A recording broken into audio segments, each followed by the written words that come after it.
Bismillahirrahmanirrahim. Assalamualaikum students. Today we read science of class 5th and chapter is 10 and chapter name is magnetism. तो students जो आज का हमारा topic है और जो हमारा चैप्टर का नेम है वो है मैग्नेटिज्म। तो सबसे पहले जो हमारे माइंड में क्वेश्चन आता है वो ये है कि मैग्नेटिज्म बेसिकली है क्या चीज। तो जो ये मैग्नेटिज्म है बेसिकली मैग्नेट वर्ड से निकला है, मैग्नेट, और मैग्नेट कहते हैं मकनातीस को। तो ये जो मैग्नेटिज्म वर्ड है तो ये किससे निकला है? मैग्नेट से। और आज का जो हमारा टॉपिक है वो है मैग्नेटिज्म। सबसे पहले हमारे पास कुछ ऑथेंटिक डेफिनेशन है मैग्नेटिज्म की जो हम अभी इसको पढ़ते हैं। जो सबसे पहले हमारे पास की डेफिनेशन है द फोर्स ऑफ अट्रैक्शन, कि हमारे पास जो अट्रैक्शन की फोर्स होती है due to a bar magnet में और बिटवीन टू बार मैग्नेट्स और दो बार मैग्नेट्स के दरमियान इस कॉल्ड मैग्नेटिक फोर्स, उसे हम क्या कहते हैं? Magnetic force. और इस सारे फिनोमेना को हम क्या कहेंगे? मैग्नेटिज्म। तो it's mean that the force of attraction due to a bar magnet और between two bar magnet is called magnetic force and the phenomena is called magnetism. Next definition है हमारे पास, magnetism is an invisible force that can make some object move towards or away from each other। तो यहाँ पे वो ये कह रहा है कि जो मैग्नेटिज्म है इनविजिबल मीन नजर ना आने वाली, मतलब ये हमारे पास एक ऐसी फोर्स है, मैग्नेटिज्म जो है हमारे पास एक ऐसी फोर्स है, ऐसी नजर ना आने वाली फोर्स है that can make some objects, कि जो दो ऑब्जेक्ट को जो दो इज्साम होते हैं वो एक दूसरे को अट्रैक्ट करते हैं और away from each other और एक दूसरे से दूर करते हैं। लेट्स सपोज हम एक मैग्नेट लेते हैं, यहाँ पे हमारे पास है डिफरेंट शेप्स ऑफ मैग्नेट्स, हमारे पास मुख्तलिफ शेप्स हैं मैग्नेट्स की, जैसे एक ये बनी हुई है, एक ये बनी हुई है, डिफरेंट शेप्स हैं। ये जब एक दूसरे के साथ इनके जो साउथ पोल और नॉर्थ पोल है वो एक दूसरे को अट्रैक्ट करेंगे, तो जब वो अट्रैक्ट करते हैं या फिर एक दूसरे से दूर करते हैं। तो यहाँ लिखा हुआ है कि magnetism in an invisible force that can make some objects move towards और अवे फ्रॉम ईच अदर। ये हमारे पास थी डेफिनेशन मैग्नेटिज्म की। एक डेफिनेशन हमारे पास ये थी और एक डेफिनेशन हमारे पास ये थी, और ये हमारे पास डिफरेंट शेप्स हैं ऑफ मैग्नेटिज्म। अभी हमने मैग्नेटिज्म को डिफाइन किया, उसकी कुछ ऑथेंटिक डेफिनेशंस थी हमारे पास, हमने उनको पढ़ा। अब ये है कि उसकी डेफिनेशन को हम जरा अच्छी तरह डिफाइन करते हैं कि द फोर्स ऑफ अट्रैक्शन और रिपल्शन, कि हमारे पास जो अट्रैक्शन की और जो रिपल्शन की फोर्स होती है हमारे पास due to a bar magnet, एक बार मैग्नेट के थ्रू, क्योंकि बार मैग्नेट एक तो साउथ पोल होता है और एक नॉर्थ पोल होता है। तो उन साउथ और नॉर्थ पोल के जो बार मैग्नेट हमारे पास है उसके अंदर जो फोर्स ऑफ अट्रैक्शन और जो फोर्स ऑफ रिपल्शन होती है बिटवीन टू बार्स के दरमियान, एक अट्रैक्शन का और एक रिपल्शन का, इस कॉल्ड मैग्नेटिक फोर्स, उसे हम क्या कहते हैं? Magnetic force. और जो हमारे पास ये रिपल्शन का और अट्रैक्शन का जो पूरा फिनोमेना होगा उसे हम कहेंगे मैग्नेटिज्म। अब यहाँ पे जो अट्रैक्शन होगी, लेट्स सपोज यहाँ पे हमारे पास साउथ पोल है, ये नॉर्थ पोल है, ये भी साउथ है, ये भी नॉर्थ है, मींस ये साउथ को और नॉर्थ को क्या करेगा? अट्रैक्ट करेगा। उस तरह हमारे पास ये नीचे अट्रैक्शन जो दूसरा आता है उसमें हमारे पास है north south. It's mean that north को और साउथ को बेसिक क्या करेगा? अट्रैक्ट करेगा, क्योंकि इनका जो साउथ पोल और इसका जो साउथ पोल है आपस में एक दूसरे को अट्रैक्ट कर रहे हैं ड्यू टू, क्योंकि ये सेम है। उसके बाद जो नॉर्थ पोल है ये भी सेम है, ये दूसरे को अट्रैक्ट कर रहा है। उसके बाद जो हमारे पास नॉर्थ पोल है नॉर्थ पोल को अट्रैक्ट कर रहा है, साउथ पोल को अट्रैक्ट कर रहा है। तो ये हमारे पास क्या था? ये हमारे पास था जो फोर्स थी, फोर्स ऑफ अट्रैक्शन, और अब हमारे पास है फोर्स ऑफ रिपल्शन। अभी हमने फोर्स ऑफ अट्रैक्शन पढ़ी कि जो साउथ है साउथ पोल को अट्रैक्ट कर रहा है, जो नॉर्थ है नॉर्थ पोल को अट्रैक्ट कर रहा है, जो नीचे भी नॉर्थ को और साउथ को। अब हमारे पास रिपल्शन के वो एक दूसरे से किस तरह दूर हट जाते हैं। अट्रैक्शन में ये पढ़ा था किस तरह एक दूसरे को अट्रैक्ट करते हैं, किस तरह एक दूसरे के क्लोज होते हैं। रिपल्शन में क्या होता है? रिपल्शन में ये होता है कि जो हमारे पास फोर्स ऑफ अट्रैक्शन की रिपल्शन होती है एक बार मैग्नेट के दरमियान साउथ और नॉर्थ में, उसमें एक दूसरे को दूर कर देते हैं। देखिए ना पीछे यहाँ पे साउथ और नॉर्थ है, साउथ और नॉर्थ, तो यहाँ पे क्या था? साउथ और साउथ था, तो यहाँ पे जो साउथ और नॉर्थ आ गया है तो इट्स मीन दैट इसको रिपेल करेगा। ये इसके जब हम इन दोनों को अट्रैक्ट करेंगे तो ये इससे दूर हो जाएगा, इससे क्लोज नहीं जाएगा। इसलिए ये जो फोर्स होगी हमारे पास रिपल्शन की होगी, यहाँ पे नॉर्थ है यहाँ पे साउथ है, ये भी एक दूसरे को रिपेल करेंगे। यहाँ पे नॉर्थ है यहाँ पे साउथ है, यहाँ पे साउथ है यहाँ पे नॉर्थ है, इट्स मीन दैट ये जो पोल है इसको रिपेल करेगा और ये जो साउथ है नॉर्थ को रिपेल करेगा।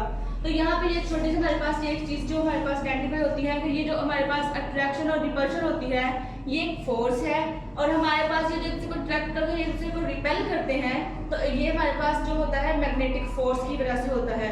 जब हम मैग्नेटिक फोर्स को इस पे अप्लाई करेंगे तो ये किसी को अट्रैक्ट करेंगे, लेकिन जब हम इसको इस पे करेंगे तो ये किसी को रिपेल करेंगे। तो हमारे पास ये पूरा जो फिनोमेना है इसको हम मैग्नेटिज्म कहते हैं।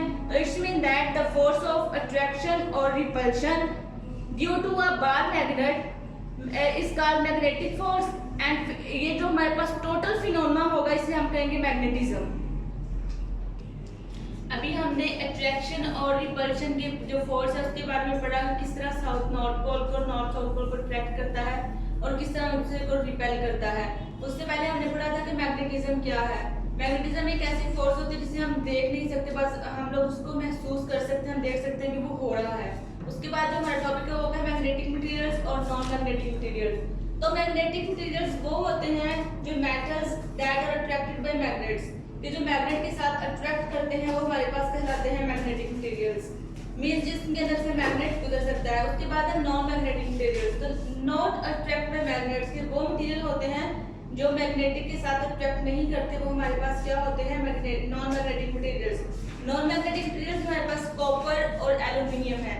अब ये देखिए ना जो मैग्नेटिक मटेरियल्स हमारे पास है वो बेसिकली क्या होते हैं कि वो मैग्नेट के साथ अट्रैक्ट करते हैं। मींस अगर हम लोग एक मैग्नेट लेते हैं तो वो दूसरे मैग्नेट को क्या करेगा, अट्रैक्ट करेगा, क्योंकि उसके अंदर से जो मैग्नेट है वो उसके अंदर उसको अटैच कर रहा है, उसको अट्रैक्ट कर रहा है, तो वो हमारे क्या होगा, मैग्नेटिक मटेरियल्स होंगे, क्योंकि उसमें से वो जो है मैग्नेट की जो अट्रैक्शन है वो उसमें हो रही है। उसके बाद हमारे पास नॉन मैग्नेटिक मटेरियल है। यह इसमें ये है कि ये जो है मैग्नेट्स के साथ अट्रैक्ट नहीं करता, वो जो हमारे पास पावर होती है वो उसके साथ अट्रैक्ट नहीं करता। उसमें हमारे पास कॉपर है, एल्युमिनियम है, तो ये हमारे पास क्या है, नॉन मैग्नेटिक मटेरियल्स हैं। लेकिन जो हमने मैग्नेटिज्म पढ़ा, मैग्नेटिज्म में हमें ये पढ़ा था कि वो एक इनविजिबल फोर्स होती है that can make some objects move towards और अवे फ्रॉम ईच अदर, कि वो कुछ जो हमारे पास ऑब्जेक्ट्स होते हैं उनको अट्रैक्ट करती है और एक दूसरे के करीब लाती है, कुछ होते हैं किसी को से दूर करती है। But we cannot see magnetism, but we can look at magnets and see what happens. अब देखिए ना, उसको हम देख तो नहीं सकते, ये तो इनविजिबल फोर्स है, लेकिन हमारे पास अगर एक मैग्नेट है तो दूसरे मैग्नेट को अट्रैक्ट करे वो हम देख सकते हैं और उसको महसूस कर सकते हैं। तो इट्स मीन दैट जो मैग्नेटिक मटेरियल्स होते हैं वो जो अट्रैक्ट करते हैं मैग्नेट्स को अट्रैक्ट करते हैं हमारे पास मैग्नेटिक मटेरियल्स, और जो मैग्नेट को अट्रैक्ट नहीं करते वो हमारे पास नॉन मैग्नेटिक मटेरियल्स। अभी हमने मैग्नेटिक और नॉन मैग्नेटिक मटेरियल्स के बारे में पढ़ा था। उसमें पढ़ा था कि वो किस तरह को अट्रैक्ट करते हैं, तो वो हमारे पास मैग्नेटिक होते हैं, जो अट्रैक्ट नहीं करते वो हमारे पास नॉन मैग्नेटिक होते हैं। अब हमारे पास जो नेक्स्ट टॉपिक है वो ये है हार्ड मैग्नेटिक मटेरियल्स और सॉफ्ट मैग्नेटिक मटेरियल्स। तो अब जो हमारे पास क्वेश्चन बनता है वो ये है कि हार्ड मैग्नेटिक मटेरियल्स जो होते हैं वो क्या होते हैं, और जो सॉफ्ट मैग्नेटिक मटेरियल्स होते हैं हमारे पास वो क्या होते हैं। तो जो हमारे पास हार्ड मैग्नेटिक मटेरियल्स होते हैं, hard magnetic materials are difficult to magnetise. मतलब ये कि वो जो हार्ड मैग्नेटिक मटेरियल्स होते हैं वो बहुत ज्यादा बहुत ज्यादा प्रोसेस गुजारने के बाद भी वो बहुत मुश्किल से मैग्नेटाइज होते हैं। और उसके बाद ये कि ये जो हमारे पास हार्ड मैग्नेटिक मटेरियल्स हैं ये बहुत डिफिकल्टी मैग्नेटाइज होते हैं, but once magnetise keep the magnetism. लेकिन अगर वो एक बार मैग्नेटाइज हो जाए तो फिर वो अपने मैग्नेटिज्म को बरकरार रखते हैं। उसके बाद जो स्टील और एल्कोमैक्स हैं ये हमारे पास टिनी पार्टिकल्स होते हैं आयरन के, which coat cassettes tapes make strong magnets. तो अब ये हमारे पास स्टील और जो एल्कोमैक्स हमारे पास टिनी पार्टिकल्स होते हैं छोटे छोटे मैग्नेट के। तो ये जो पार्टिकल्स हमारे पास होते हैं ये हम लोग केसर्स को या उनको कोट करने के लिए, उनको बहुत ज्यादा स्ट्रॉन्ग करने के लिए यूज करते हैं। तो जो हमारे पास हार्ड मैग्नेटिक मटेरियल्स होते हैं डिफिकल्ट, फर्स्ट ऑफ ऑल तो वो बहुत ज्यादा डिफिकल्ट से मैग्नेटाइज होते हैं, but once magnetise they keep the magnetism. लेकिन अगर वो एक दफा बहुत ज्यादा हार्ड हो उसके बाद मैग्नेटाइज हो जाते हैं फिर वो अपने मैग्नेटिज्म को बरकरार रखते हैं। Steel, alcomax and the tiny particles of iron oxide which coat cassettes tapes make strong magnets. और उसके बाद हमारे पास है सॉफ्ट मैग्नेटिक मटेरियल। दो soft magnetic material easy to magnetise, तो इसमें ये है कि ये इजीली मैग्नेटाइज हो जाता है।